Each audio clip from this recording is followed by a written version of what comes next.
धुरु धुरु रोए धुर्मुस सुन्तलीले भनिन्, अब धुर्मुस बचाउने जिम्मा तपाईँहरूको।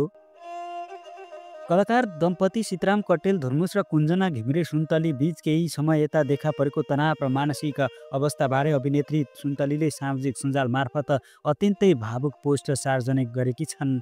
उनले धुर्मुससँगको भिडियो कलको एक क्लिप सार्वजनिक गर्दै धुर्मुसको मनस्थितिबारे आफूले अत्यन्त पीडित भएको उल्लेख गरेकी छन्। सुन्तलीले लेखेकी छिन्, 2072को महाभूकम्पका बेला हामी अमेरिकामा थियौँ। हाँस्न भुलिसकेका नेपाली दाजुभाइ दिदीबहिनीहरूलाई फेरि मुस्कान फिर्ता दिलाउने अभिप्रायले नेपाल फर्किएका हामी आज आफै रुँदै हिँड्नु परेको छ। उनका अनुसार दाम्पत्य जीवनका उतार चढाव, झगडा, दूरी र मौनता बीच पनि उनले धुर्मुसलाई सधैँ साथ दिँदै आइन्। धेरै सङ्घर्ष गर्दै लतार्दै भए पनि बचाएर यहाँसम्म ल्याएको धुर्मुसको बाँकी जीवन अब बचाउने जिम्मा तपाईँहरूको हो, उनले भावुक हुँदै लेखेकी छन्। सुन्तलीले धुर्मुसलाई कहिले रोएको देख्ने कल्पना नहुँदै आज यति कमजोर अवस्थामा देख्दा आफू स्तब्ध भएको बताएकी छन्।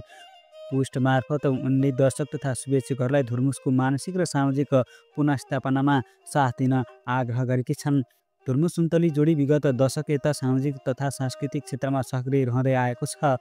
उनीहरूले बनाएको धुर्मुस सुन्तली फाउन्डेसनले भूकम्पपछि पुनर्निर्माणदेखि आधुनिक बस्ती निर्माणका प्रभावशाली योजना सञ्चालन गर्दै आएको छ।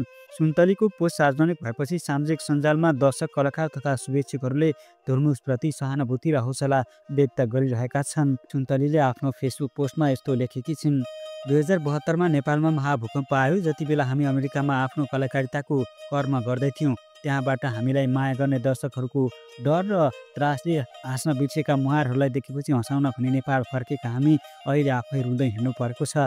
केही समय बिछोड, एकअर्कासँग केही समयको मौनता, बेला बेलामा झगडा, धेरथोर माया, तर पुरै समय साथ दिएर मैले यहाँसम्म लतार्दै भए पनि बचाएर ल्याएको धुर्मुसको अब बाँकी जीवन बचाउने जिम्मा हजुरहरूको।